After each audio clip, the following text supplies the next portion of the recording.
In this video, we're going to talk about linear equations in two variables. And so what I have here, ax plus by equals c, is the linear equation in two variables, the standard form for a linear equation in two variables. So what makes it linear? What makes it linear is that the highest exponent on the variables is 1. And so we have x with an exponent of 1. We don't write the exponent of 1. And we also have y with the exponent of 1. And so we talked about linear equations before in one variable. In that case, there was an equal sign, there was one variable, and the highest exponent was x. This time, the only difference, or the highest exponent was 1, sorry. This time, the only difference is that now, instead of having one variable, we have two variables. We have x and y. And so whenever you have one variable, you solve for that variable and you get an end value for that variable. So you end up with like x equal to 5 or x equal to 6. But this time, when you have two variables, then you can graph it, and that's what we're going to talk about in this video. So whenever you have two variables, then you can actually graph that equation. And so you graph that equation by getting one variable in terms of the other variable. X is called the independent variable and y is called the dependent variable. And so we'll actually solve our linear equations for y because y is dependent upon x. So whatever you plug in for x, that will determine what your y value is. And so this is called the standard form of the equation. And the other form of the equation we're going to talk about is the slope-intercept form. So once you solve for y, you'll get your equation in a form that looks like this: y equal mx plus b. This is called the slope-intercept form of a linear equation or a linear function. It's called slope-intercept because m represents the slope and b represents the y-intercept. So we're talking about linear equations. That means when we graph these, the graph is going to give us a line. And so there are two ways in which you can graph the linear equations. The first way is you can use the intercepts. You can find the x and the y-intercepts. And then the second way is that you can actually put it in this format, the slope-intercept form, and then graph it that way. So we're going to go over both methods in this video. So let's go on and look at the first method. In example 1, we're going to graph the linear equation 2x plus 3y equals 6. So how do I know this is a linear equation? Again, the highest exponent on both of the variables is 1. And then I now have two variables, so I can actually graph it. So one method, so the first method to graph this is to actually find the x and the y-intercepts. So recall from an earlier video, if you want to find the intercept, you let the opposite variable equal 0. So if I start with finding the x-intercept, I'm going to let the opposite variable, which is y, equal 0. And I'm going to solve for x. So 3 times 0 is 0, which goes away. It leaves me with 2x equal to 6. Divide both sides by 2, and I get x equal to 3. So that means my x-intercept is 3, or it crosses the x-axis at 3, which is the point 3, 0.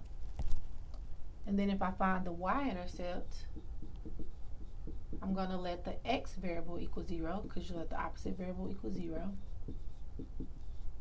2 times 0 is 0, so that goes away, and that leaves me with 3y equal to 6. Divide both sides by 6, and that leaves me with y equal to 2. And so my y-intercept is the point 0, 2. So now I use those points to actually graph this line. So if I plot those points in my coordinate system, the point 3, 0, so 1, 2, 3, 0 is here, and 0, 2, which is here. And then I actually just draw a line through those points. And that is the graph of 2x plus 3y equals 6. It's a line that goes through the point 0, 2 and 3, 0. So that's how you would graph it by finding the intercepts. So now let's take that same equation and let's graph it using the second method, which is actually putting it in the slope-intercept form. So in order to put it in slope-intercept form, then we need to get y on the side by itself. So that means I'm going to go through the process of isolating the y. So I'm going to first move the 2x by subtracting 2x from both sides. That leaves me with 3y. The 2x's go away. That leaves me with 3y on the left side of the equal sign. And then on the right side, I cannot combine those because one has an x on it and the other one don't. So I just write them out separately. And because I want it to be in the form of y equal mx plus b, I'm going to put the x first. So this would be negative 2x plus 6. And that's the equal sign right there. That is not a minus 6. Then I need to get rid of the 3. So I'll get rid of the 3 by dividing both sides by 3, which entails dividing everything by 3. And so the 3's will cancel here and leave me with y. I will have negative 2/3 x here. And 6 divided by 3 is 2. And so I've put the equation into the slope-intercept form, which is y equal mx plus b. The number in front of the x is your m, which is your slope. And the last number is your b, which is your y-intercept. So now let's talk about what the slope and the y-intercept is. So the y-intercept is, we've talked about that before, that's where the graph crosses the y-axis. So that means our y-intercept is 2. That means the graph crosses the y-axis at 2.